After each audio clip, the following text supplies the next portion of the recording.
Hello everyone, my name is Skits and welcome to episode 18 of Skyrim Mods Weekly. I hope you enjoyed the video and thank you for watching. First mod we'll be taking a look at is called Populated Skyrim Prison Cells by Eroven. This mod is yet another part of Morator's Populated Skyrim series, where he aims on making Skyrim more alive by adding new NPCs and events into the game. This time he focused on smaller but still important part of Skyrim, the prisons. Now all the official city jails are populated with prisoners. This mod adds from 2 to 4 prisoners into each major hold, as well as one additional prisoner into other smaller cities that have jail.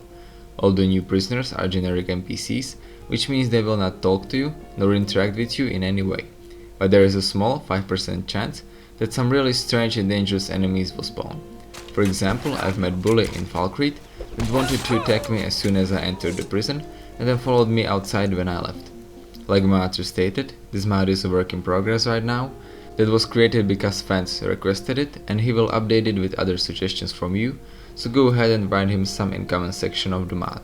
This mod is also recommended to use with other mods from Populated Skyrim series, just make sure your computer can handle them, since they really add a huge amount of NPCs into the game.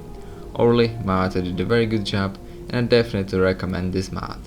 Next up we have aMidianBorn Imperial Forts by CaBaL, one of the best modders out there, who created tons of amazing retextures for many things in Skyrim. This time he focused on Imperial Forts. As you can see on screen right now, new forts definitely look a lot better, especially the stone walls. Stones were kinda bulky, big and weird looking before. Now you can see a nice pattern on them that seemed more organized and appropriate for forts to me. Morator did not only change stone walls, but also all other parts of forts, like stairs or paths in it. Only thing that is not retextured right now are doors, that will be included in future updates.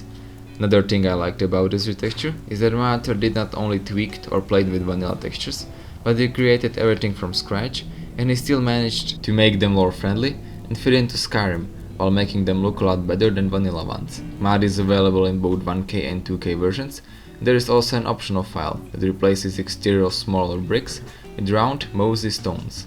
Personally, I haven't noticed any FPS drop, and I think that these textures are safe to use even on low-end PCs.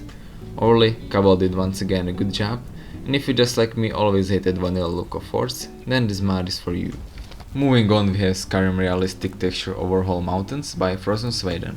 As name suggests, this mod textures mountains, cliffs and rocks with brand new textures that have both ambient occlusion and parallax.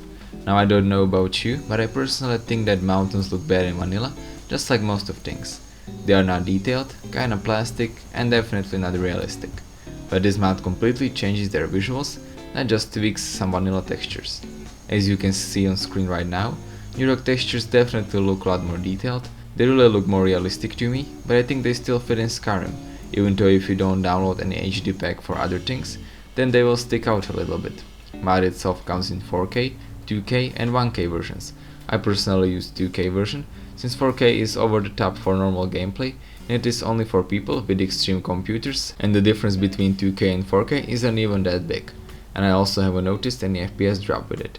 Overall, Morator did a very good job, and if you're looking for a realistic and good looking replacer for mountains, then this mod is for you. Now let's take a look at FollowCar by Bifteki. This mod adds a new, fully voiced companion into the game. You can find him in Dragonbridge, near that bridge with dragon on it. Now the first thing unique on Faallokaar is that he is not the usual humanoid companion, but as you can see he is a dragon. Of course he is not a fully grown up dragon, since then he would be getting in your way constantly and not be useful at all. He is a small dragon who was created by Akatosh to serve you, the Dragonborn. Another unique thing about him is his appearance. He doesn't have usual plain skin other dragons have, but he has a custom fire themed skin that looks really good. The combination and mix of colors is well made, and it makes him even more unique than other dragons are. Like I mentioned, he is also fully voice acted. Voice acting is good as well, and I think the voice is dragonish enough to fit into lore. Dovahkiin, los tolgio, zu Faallokaar, ardofal Dovahkiin, hin ar. What? Is that so? Crosses. To have Dova blood running through your veins and not speak our tongue. In combat he was very useful, since you know he is a dragon that can breathe fire and bite people's head off. My only small problem with him was that he sometimes can't fit in dungeons, and one thing I would like to see in future is the ability to fly. Up until now I was talking about the old version, but you can also download the full one that turns him into Ice Dragon with different skin and attacks. Overall, FollowCar is a unique and well-made companion. I liked him and definitely recommend him. Next up we have Eroven Heaven by Fawxer. This mod adds a new player home into the game.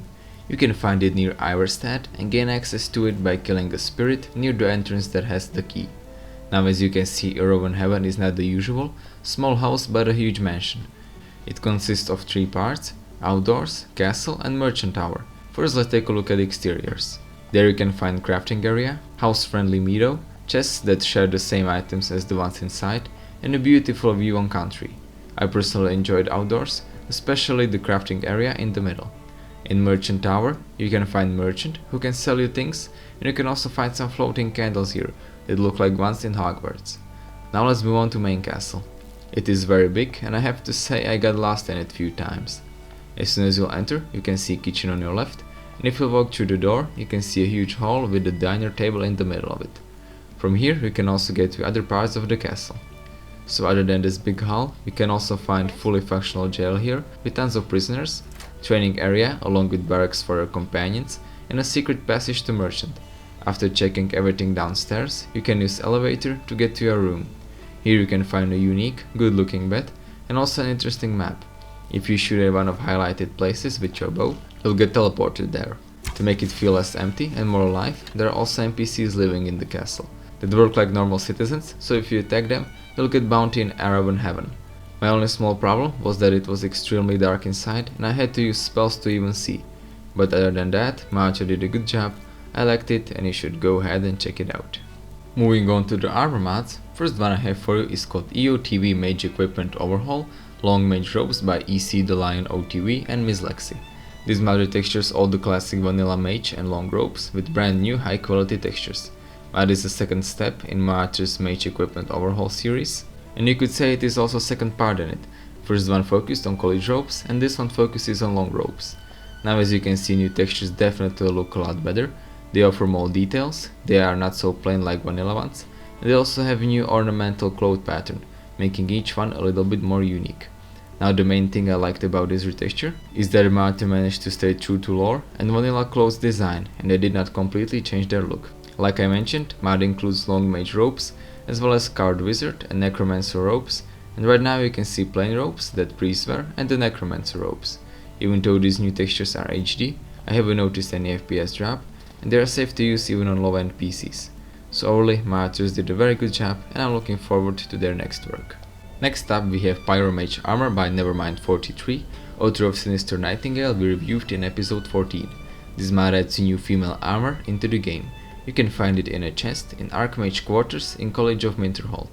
Now as you can see, it comes with custom model and textures. Textures look very good, they have a nice amount of detail, for example the flames on hood or very detailed glows. I also like the mask, with interesting pattern, and you can see that Mage paid attention to all the small details.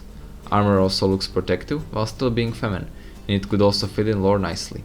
Like I mentioned, it is for females only, and I think it can be used with any body mods. I personally use CBBE and it worked fine. I also have to say that this is one of the most HD and clean armors I saw in a while, and that is what I really like about it. So overall, Pyro Mage is a HD, well made and lore friendly armor. I liked it and you should go ahead and check it out.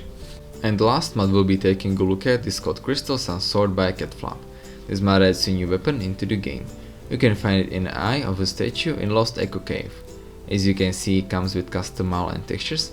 Textures are not extremely HD, which makes this sword fit into vanilla game, but they do have interesting design. The crystal texture looks good and I liked it. Model is nice as well, it isn't very complicated, but it has some really nice spots like the hole in the handle, and I also like the general shape of the sword. Like I mentioned, I find this sword very lore friendly.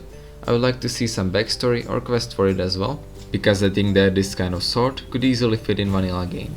In combat it was powerful as well, but not way over the top. Overall, Mage did a good job, and if you're looking for a well-made and lore-friendly weapon, then this mod is for you. And yeah guys, I guess that's it for episode 18 of our Skyrim Mods Weekly. I hope you enjoyed the video, leave a like if you did, tell me what you think about it in the comments. leave a like on my Facebook page, subscribe for more Fallout and Skyrim content, and I will see you next time.